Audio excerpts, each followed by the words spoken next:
Welcome back to Under Oath. I'm attorney Jeff Kaufman. Sitting next to me is my good friend and ridiculously funny comedian. Love you. James John. Hey, everybody. This morning I spent some time at the Special Hearts Farm.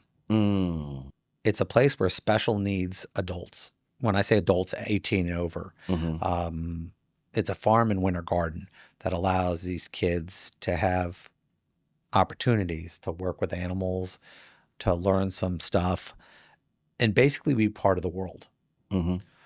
For those out who might not understand this, when you're a child and you're on the autism spectrum, there's lots of programs for you. But the minute you cross 18 and 20 and 22, you age out of these programs. That is, and there's almost nothing out there for you. And imagine a life where all week you're going, I have one thing to do. I get to do this. I get to go bowling one night a week. But I'm sitting in my room for 6 days. Now, even if you don't have special needs, this is a death sentence. Yeah. And my son is 20 years old. And I'm constantly trying to figure out new things and new opportunities to be able to help him out, and plus other children, so that they don't have to suffer. But I was walking around this farm today, and it's such a great organization. If you look it up, they're in Winter Garden. They're so great. And I was, as they were talking, every second it kept me from bawling. Talk about how it's one of the most beautiful things you've ever seen and one of the saddest. Watching these children have something to do and feeling valued and feeling cared for and appreciated. I don't have the words for it. It's priceless to see it. It's also devastating. This one special needs adult who was obviously in her 60s or 70s, you know, it's devastating. I heard her say to one of the counselor, "Is my mom coming today?" Oh my gosh. And I had a feeling. Jeff. I had a feeling that I didn't know if the mom was alive, And you probably. and I didn't know if the mom was coming. Got it. And oh man, it screwed me up so bad. I bet. I was, I lie to myself a lot when it comes to Jacob. That Jacob's my son, for those who don't know. It is what it is. And if I can do anything to help children like that, that's great. You'll do it. But I'd rather write a check than have to be sitting there just on this bawling. Yes. Because it just reminds me, I ain't doing it. I understand. I ain't doing it, people. But I'll be kind. I'll push awareness, but don't put me in a situation where I'm suffering. But you got to give credit to that organization. That's amazing what they do. They're man. amazing. And please, if you have donate some money, donate some time, talk about them. It's a great group of people. And thank you for taking care of that. This woman named Fawn walked me around there. Amazing. And but just so you know, for the future, Fawn, don't make me suffer like that. Oh, It made me cry. I hear you, man. I was bawling in my Jeep. Yeah. You know how hard it was? 2 hours. 2 hours. There's nothing cool, by the way, about You ain't gonna bawling make me cry, Roy. in a Jeep. Okay, there's nothing. No, nothing sexy about U.S. Nothing Army sexy about that. senior citizen crying in the car. Who's that guy? Yeah, God bless him. Here's the problem with getting older. Uh-huh. I was driving with Jonathan looking at some billboards. Okay, see, because believe it or not, I actually look where they're at. So I go, this is stupid. Don't put it there. Jonathan, I drive by this place and it says 55-year-old community. Oh my God, I qualify. Yes. Oh. Yes. Oh. Yeah. Oh. Yeah. And Jonathan goes, you can move in there. Shut up, Jonathan. Shut up, Jonathan. By the way, if you guys have not heard Mr. Ken Miller do an advertisement for Kaufman and Lynn, you should. It's the best ever. He's like, call 407-500-JEFF. Slip and fall? Call Jeff. Somebody kicking your ass? Call Jeff. You should hire Ken for your commercials. I should. But then I'd have to put it, not an actual client. Ken goes, check clear? Check out, yeah. Oh, okay. Man, it's the best. All right, guys. let's practice law for a second. This is a good one for Legally Screwed today, man, because I've been there as the old guy. All right. I got so fed up with my apartment's useless AI phone system that I cussed it out. And now they've slapped me with a $100 fine for abusive language. Do I really have to pay this? Or is this a shakedown? Located Mississippi. Mississippi. That's important. Okay, I'm going to tell you something. You ain't going to like it. No. Some HOA rules are brutal. Are you serious? Yeah. And let's say the HOA says you can't leave an abusive message, or there's a catch-all. You can't Come swear on. at people. You can't do But these it's things. not a person.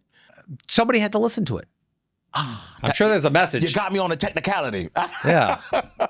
It'd be hard to show that the AI, but if somebody had to listen to that message. Damn. Yeah. Yeah. God. Yeah. I always have people call me about HOAs. And here's the reality. Okay. They're rough, by the way. Okay. HOAs are rough, y'all. I got one. Now, I'm going to stereotype. I'm a little bit of an HOA racist, okay? Uh-oh. Half your HOA board is made up of people who just want to have issues. That's what I'm talking about. They had jobs their whole lives, and now they don't have Retired. jobs, and they're going to fight over an inch of grass. Because they got nothing to do. Nothing to do. Yes. And you should see them. And they want you in their conflict. They do. Like I rent. Okay. I rent. Yes. And I'm not buying into my building, so I don't have to deal with it. You don't want to deal with I don't it. want the investment. Got They go, it. Jeff, you know how much you can make? I don't care. I don't care. I don't want you to be sitting here. Why hasn't the door been replaced? Oh, God. And I notice when things are wrong. Yes. When you rent, you aren't allowed to notice. No. So it's great. You just kind of like walk by some But crazy you stuff. keep your mouth shut. You're like, I'm not going to say nothing. Not my business. No. None your business. Nope. Mind your business. You know. So yes, crazy rules exist. Now here's one I remember the most. I'm not talking about the client. I get a call, radio client, Yeah. meaning just somebody who wants a question. And they go, and I'm going to change the status of the goats. Okay. Well, I just said it. He had a goat and a sheep. Believe it or not, they're different. Okay. And he's like, the HOA is trying to kick me out. Because you got a goat and Goat you got sheep. You got farm animals. Yeah. They're farm animals in your house. And that's why people go, oh, I want a lima. No, you aren't allowed to have a lima. No. Why? I want a possum. You don't get a possum. Raccoon, no. They're so cute. They're outside animals. Yes. We know outside animals, inside animals. Yes, correct. Dog, cat.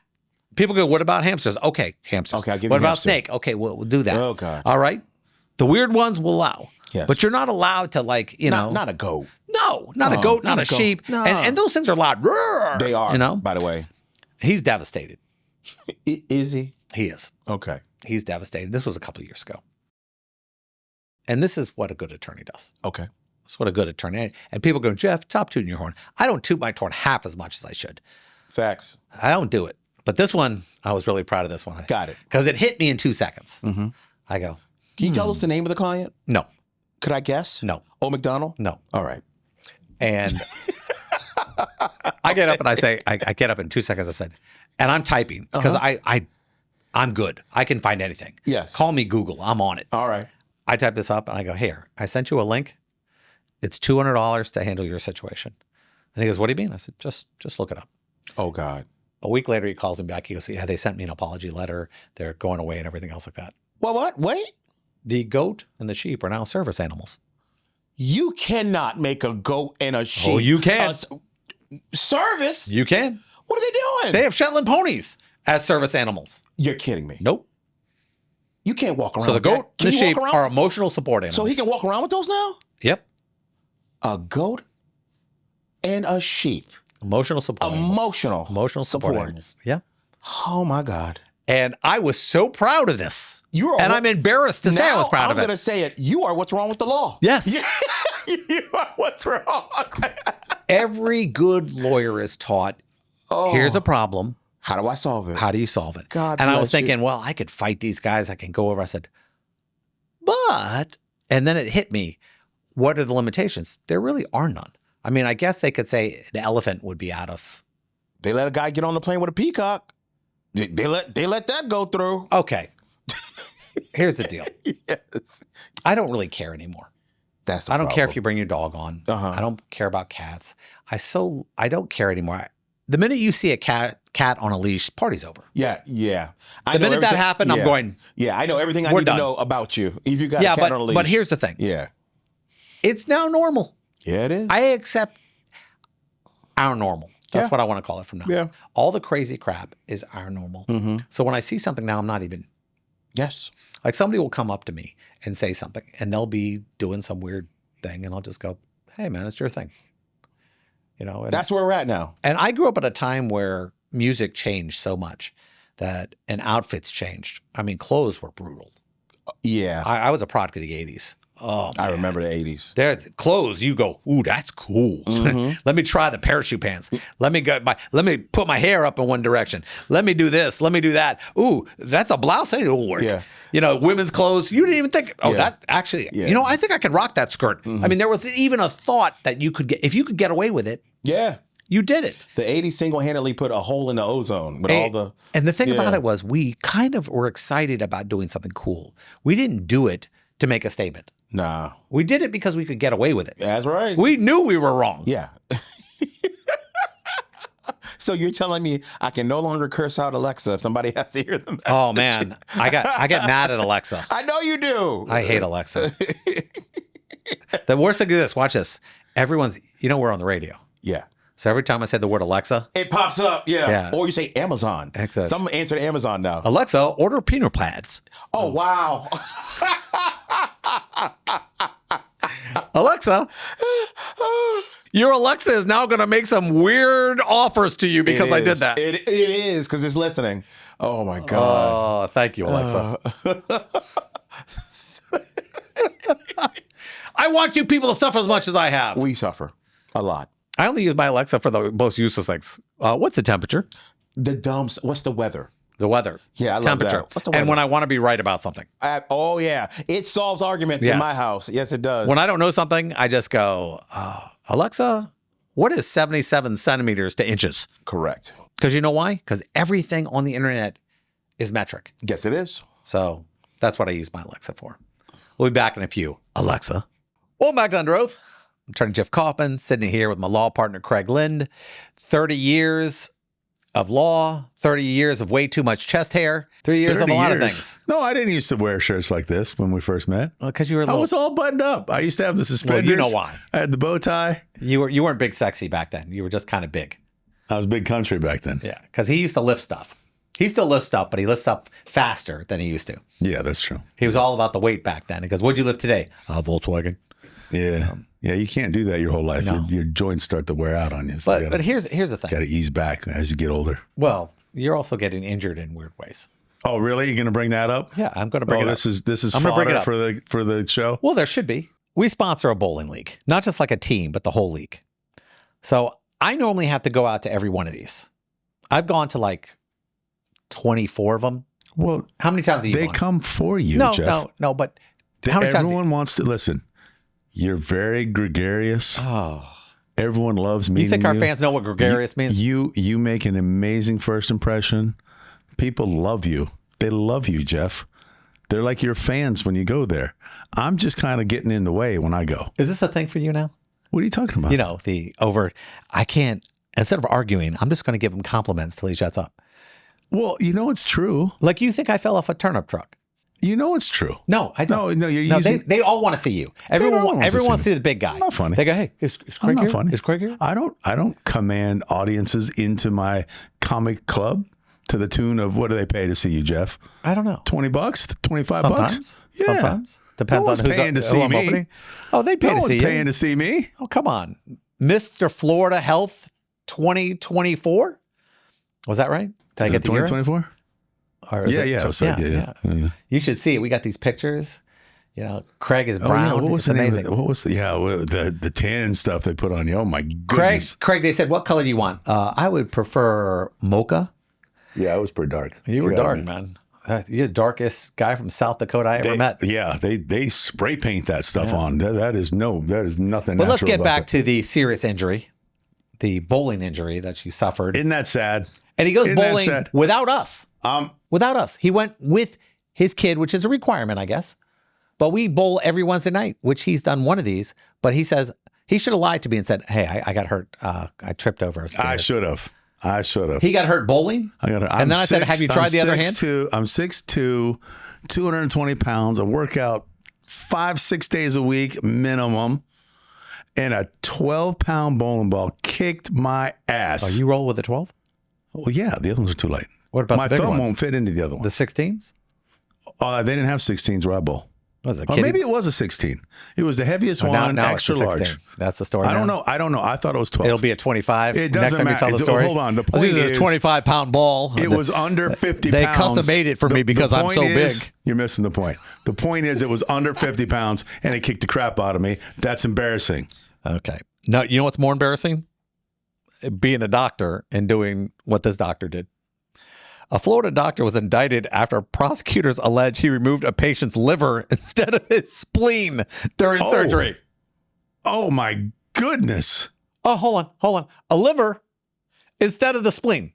Not like he had like a wrong kidney. Well, hold on. I'm no doctor, so are they right next to each other, liver and spleen?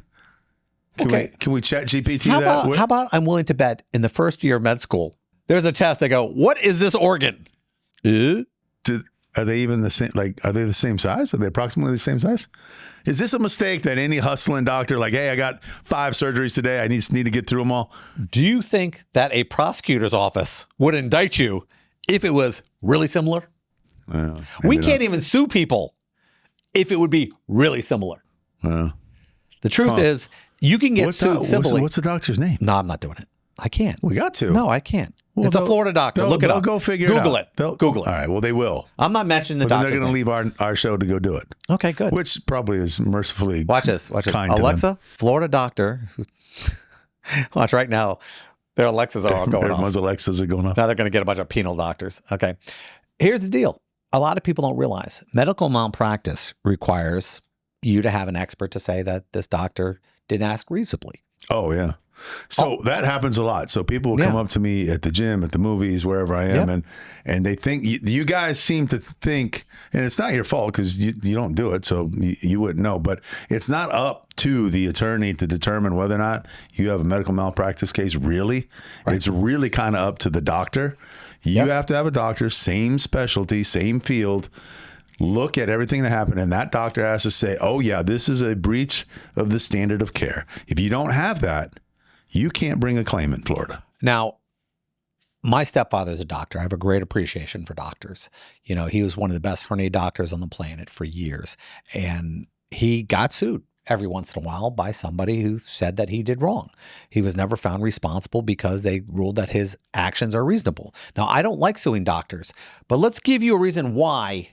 Well, if we take out a liver instead of a spleen, that seems like a good reason. This is a reason why doctors need to be checked. This wasn't his first time. He's screwed up before, multiple times. Liver and spleen? Oh, pancreas. He doesn't quite have the pancreas down. Oh, my God. Tumor from the digestive tract. Is this somebody we allowed to come here from no, medical license already, from Russia or something? No. Listen, no matter who comes in, they have to have the right credentials and they have to pass the test. What medical school did this guy go to? I don't know. Can we find out? It doesn't really matter. I think it does. No, it doesn't. This is obviously a personal issue. They should do that. No.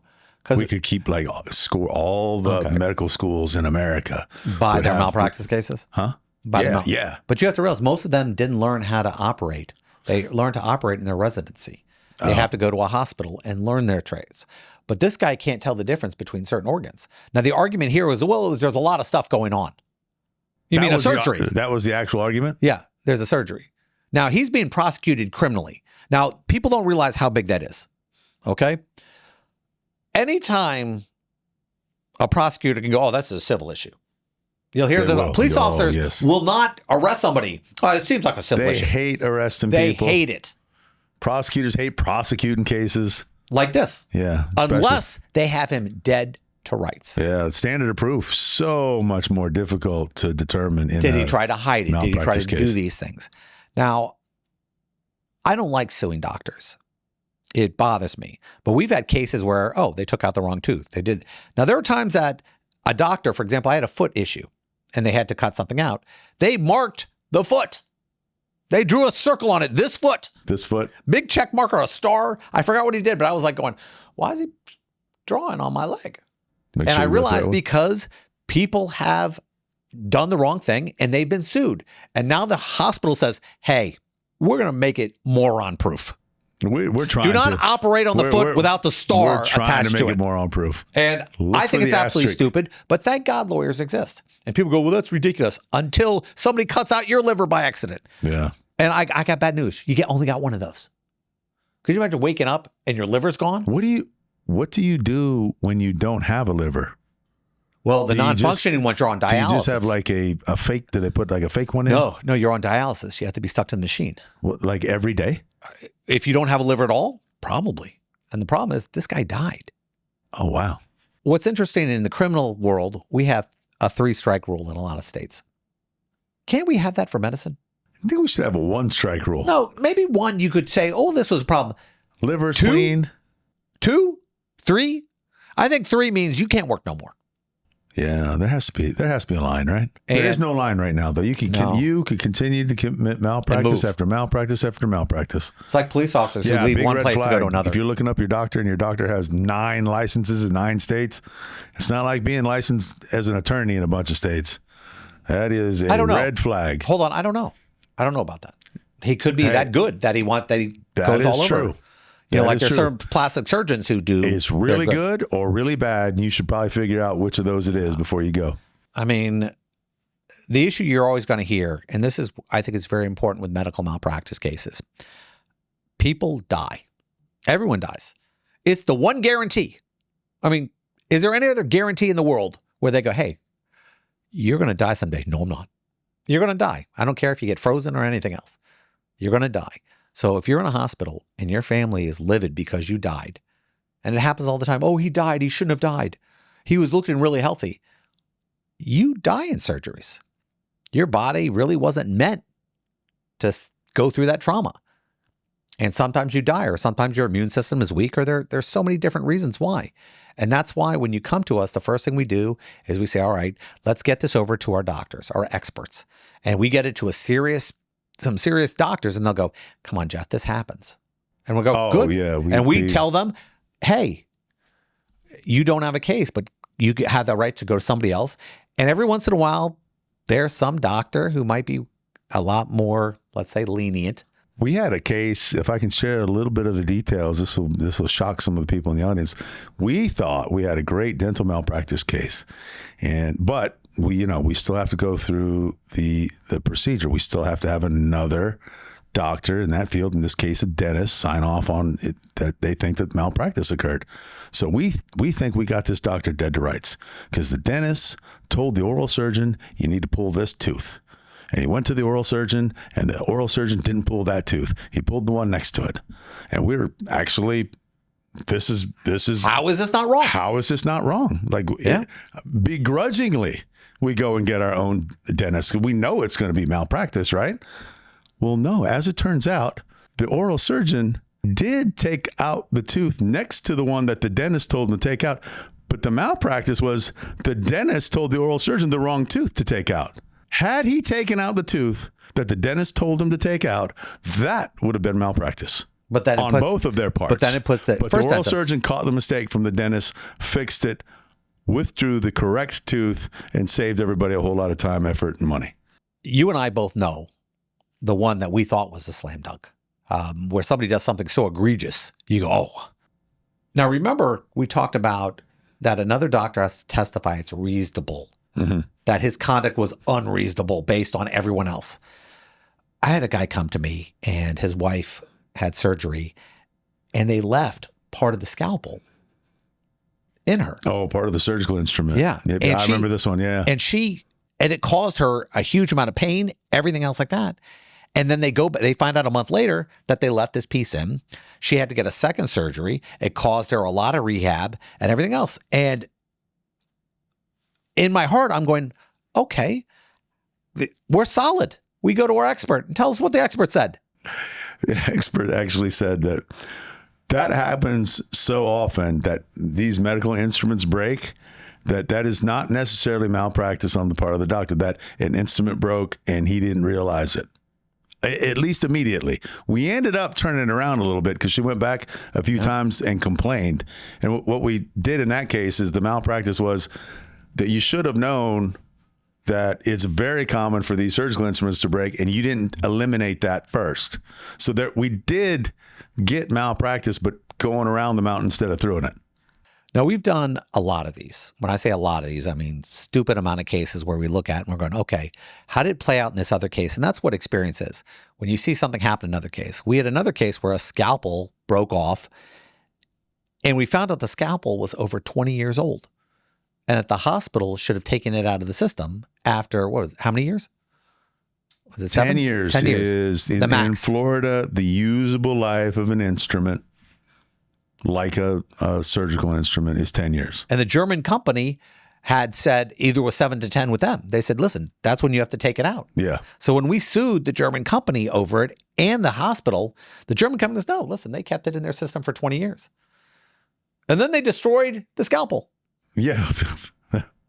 Now, there are attorneys out there who are going to say, well, that means they destroyed the evidence and you get the benefit. That is a benefit, but still we couldn't get past the 20 years for as far as the medical company goes. Yeah, but the hospital, of course, they were on the hook. The German company got out, but the hospital didn't. So we're in good shape. Could you imagine the German company losing their mind? It says on the thing, 7 years. This is when we mailed it to you. Yeah. That was no good. But that's just, how does a hospital make that mistake? You think they even think about it? No, they specifically thought about it. It was too expensive to have a instrument tracking program. So, and they wound up settling. But I guess the point is, when we look at all this stuff and you see these billboards where it says, I got $10 million, I got $50 million. Most of the time, those are the laydowns. You know, you and I both know when you get $10, $20 million, it's because the jury goes, okay, there's no question they were in the wrong, and we want to penalize these people. And that's what normally the big things are. They're penalties. They're not what the client actually deserves. It's a penalty. Like you see this in like the nonsense when somebody's upset about something. Oh, you said something that upset me. Oh, we're going to give you $50 million. Well, you got to be careful of these billboards too, because sometimes you'll see a big number, 13 million, 17 million. And, you know, the person that they sued and got a $17 million verdict against had a $100,000 policy. So what that means in practical terms is that plaintiff, they got $100,000, and whoever the defendant was probably ran over to bankruptcy court and discharged the rest of that debt. Also, it's impossible to collect. Unless you have a client against an individual, it's very difficult in Florida to collect a debt on individuals. Because they're protected. Their property's protected. You got homestead, you got all sorts of accounts you can stick money in, hurricane accounts, 401k, education accounts. You can have lots of money in all of these exempt accounts. The sad thing that I've discovered, and you and I have discovered, is trying to explain to a client when they're seriously injured and there's only an insurance policy of, let's say, $10,000. And they go, well, let's go after him. And you're going, he doesn't have anything. Yeah. And you can't get it because it's protected. And the fact is, it is unfair. And right now in the Florida legislature, we're trying to change the law to force people to have enough coverage, 25, 50, 50, 100, to make sure that if you hit somebody, they're going to be taken care of. They have in other states. Other states have minimum requirements. I think Georgia has 25, 50. New York has 50. Yeah. So New York needs it. New York, but that's all medical. Man, so you just sign a paper in a hospital, and that's $20,000. Yeah, hospitals can be rough. The most important takeaway from this is don't trust that the person who causes the damages has insurance. Make sure you have enough uninsured motorists to cover. So when the person has, like, let's say a cheaper policy, like I don't want to put down shack insurance. That makes me feel bad. The general? Yeah. I don't think, do they even sell bodily injury? They probably do. I think they give just like the Florida minimum. But I would say 9 out of 10 cases we have with the general, there's no insurance to cover your issues. Watch out for this term when your insurance agent says you have full coverage. Full coverage. Full coverage means nothing. Doesn't mean full coverage. It means you're licensed to drive. You have the bare bones minimum required so that you can drive. And that just means that you have PIP. Yeah. You do not have bodily injury necessarily when you have, quote, full coverage. And you don't have uninsured motorists. So these cheaper insurance where they go, we could get you on the road for $90. That's full coverage. Oof. Full coverage, $90. It's Wow, that sounds minimum, good. minimum. That's what that means. So be careful. Always get uninsured motorists, and don't trust your insurance guy when he goes, this is full coverage. Ask him, does this cover bodily injury and uninsured motorists? Big deal. Today I have American rapper, writer, director, producer. Oh, can't even say it. RZA. How are you doing, my friend? Peace, brother. Good day to you. You know, I'm watching the trailer. I'm a comic book guy myself. I'm looking for influences. I'm seeing, what we're talking about here. And, you got a little Tarantino, you have a little old school action. And I was thinking if it was a comic book, I would have to put it with Masters of Kung Fu and like the old Punisher together. That's a nice mashup. I wouldn't even argue with you on that one. Okay. I mean, and then just because even though there's no magic in it, do you remember Moon Knight? Yeah. Oh, yeah. I love that character, man. Yeah. I love that. He had a different kind of hood and cape, right? Like, so maybe a little Moon Knight would have popped up in there too. You know what was interesting about that? I thought, that was Marvel's version of Batman, except he had that mystical quality about him. And for some reason, I liked him a little better because Batman, guilt got him on the road. Moon Knight, he had a whole different flavor. So I like that. Whole different flavor, yeah. I'll tell you, when I told people I was interviewing you, they were like losing their mind because everyone sees you differently. Everyone sees you as Wu-Tang. I have an assistant here who's losing his mind over a movie you did earlier, Man with the Iron Fist. And he was losing his mind over that. So everyone has their favorite when it comes to you. Oh, thank you. I mean, thank you. That's amazing to me. But let's talk about the new movie, One Spoon of Chocolate.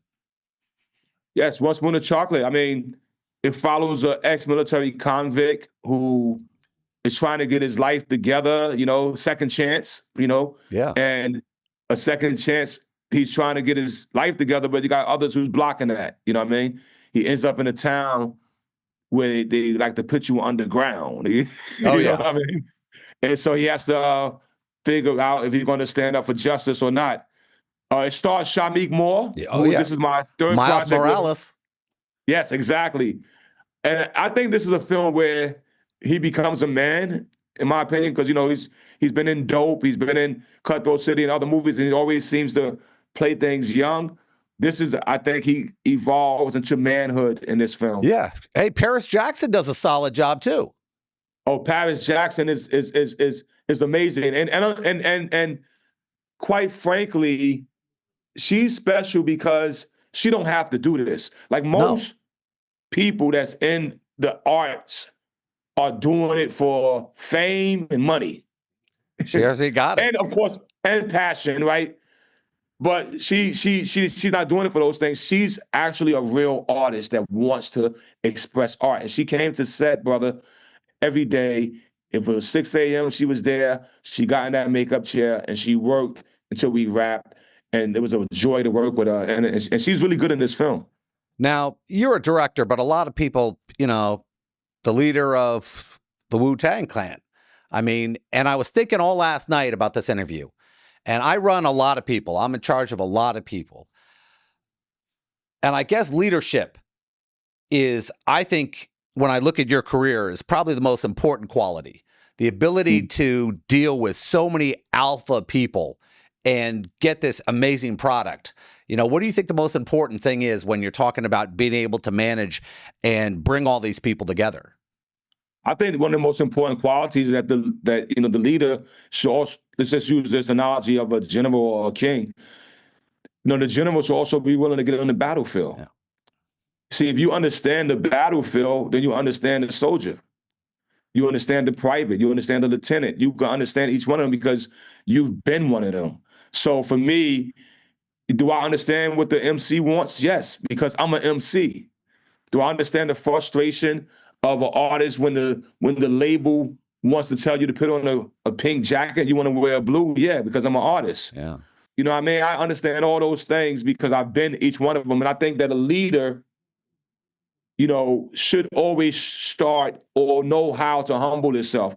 I'm going to give you one more parable here, because in our movie, we mentioned King David when the hero says David slew a giant with a slingshot. The reason why I even put David in the dialogue was because This guy started as a meek sheep herder watching the sheep, but eventually he becomes a king. And not just a king that was mighty, a king that wrote songs, and a king that wrote lessons and things to teach men. You know what I mean? A king that built an empire. And this was the guy that was skinny. So he understood being fragile to being mighty. And I think that's what every leader needs. The hard thing being a creative is having everybody around you, and let's just say some executives and things like that. Everyone wants to put their fingerprint on something. And you're going, no, this isn't here for a reason. How hard do you fight to keep things in? Well, to be honest, that depends on the project. On this particular project, we was blessed because it was done by like-minded individuals who was all kind of letting the creative process be led by me. But over the years, of course, you know, I did a whole TV series where we had 3 seasons of TV, and everybody had an opinion. But I got to be honest with you, though, if somebody has been in the system long enough, you got to take heed to their opinion. If somebody say, yo, put a black dot on that, right? Just using a bad example. Put a black dot on that. And that person is an executive. They've been working for 10, 12 years in their job. You got to go, okay, hold on. Let me see how that black dot look. And then, okay, I put it on. Oh, wow. You made it better. A little bit of butter on the popcorn made it better. You don't need it, but a little butter made it better. But now let's say that you put the butter on it. Now you're saying, okay, let's put some syrup. You might be like, bro, that's too sticky, bro. You like syrup on your popcorn, but most of us don't. So I think you have to have that instinct to trust that others know, because filmmaking is collaborative, right? There was one time I had a shot that I imagined, but it wasn't technically possible, and it also crossed the line. Yeah. Right. So now are you going to cross the line, Liz?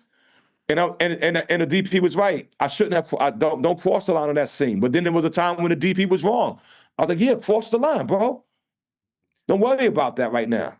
It's a hard line. I mean, I've had comic books where I rewrote the joke into the book when I was signing it. That's how mad I got. So yeah, I get it. Now, I was watching part of your film last night, and the martial arts, it's solid. I mean, and I'm thinking to myself, how long? You got to get these actors ready to do this. You got to get their stunt. You got to everything going on. I can't imagine. Do you pick a specific stunt coordinator and say, listen, we need to be doing it this way, this way, this way, or how do you wind up working that out?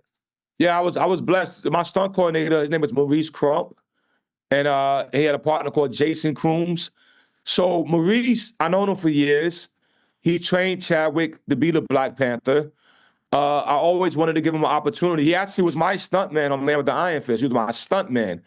And so he had learned stunt choreography. He always kept sending me these demos. And so when I did this film, I was like, let me go to Maurice. So I called him, and we talked months before we start shooting. And what I said to him is that I want this not to be kung fu, to be using kung fu as a foundation, but to make it feel visceral. And Maurice, I think he delivered for us. I've been looking at it, and I can't. It makes me crazy because I checked, half the theaters are carrying it, half aren't. And I'm thinking to myself, this is not a movie I want to stream. This is a movie I want to see in the theater. I want this wrapping around me. I want the sound wrapped around me. And when you're doing a distribution deal, how do you guarantee it's in as many theaters as possible? Well, we started our own company called 36 Cinema Distribution. And so once again, we're taking a shot at opening up theaters for independent films and becoming a outlet for people. Maybe it takes 30 hurdles, bro, to jump over to get into a theater. We're trying to simplify that to 10 to 12 hurdles. I think our count is about 700 screens right now, and pretty impressive for us on our first attempt. Our aim is 1,000, and we'll see if we reach 1,000, before the weekend's over.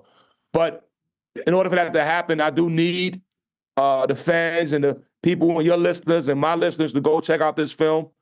And I'm not just, I'm not saying that I'm trying to be a salesman here.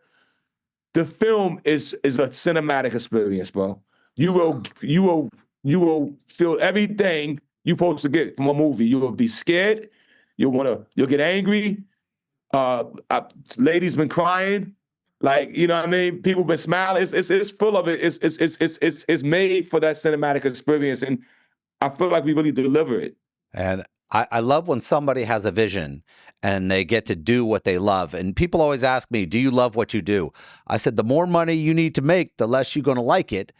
But, if you can do just part of what you love to do, and when you get an opportunity to do this and you get to work with guys like, you get to get advice from Tarantino and things like that. I mean, how important is that to you? It's very important. And you're right. It's very important to love what you do regardless of the outcome. If you set out on the goal, go and do it and complete it. Plant that seed. It'll grow into that tree, but you got to plant that seed. I've been blessed to have great talent around me, a great cast. I had Blair Underwood in this movie, a legend. Rockman Dunbar, another legend. We had RZA Seiler, a young up and coming, and we got a chance to also bring in new actors who this is their first big cinema appearance, like Harry Goodwin's, you know what I mean? Myrie Crutchfield, it's only her second movie. She's done a lot of TV shows, but this is only her second film. And then I was also able to go get a veteran producer named Paul Hall, who, he did all the John Singleton. You see Higher Learning, you see Shaft, that's Paul. You see Tyler Perry movies. Wow, you went back to get this guy. Yeah, I went back and got him, bro. Ooh. And he came through and helped deliver this product. Now, here's the thing. I had a good friend of mine is a producer named AO, and he wanted me to tell you hello. He was hoping to come in on this interview and give you, tell you how much he loves you and everything. Thank you. And how difficult it is for you, because when I meet people, for example, when I meet my heroes, a lot of times you get disappointed.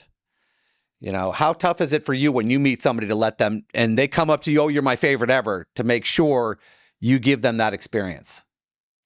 Well, I try to be as pure and real. I am what you see is what you get. I've been me. I am me. I'm me. Buddha. Hey, Buddha said this, bro. I'm gonna give you a Buddha proverb. He said the secret is to escape the wheel, meaning the spinning wheel of life and death. That's a secret, right? So that you can so you are born as you. Now, and they say that you could come back as a cat, rat, dog, pig, and all these different things. Yeah. Now we don't know about that. I don't know. But I would say instinctually you can, right?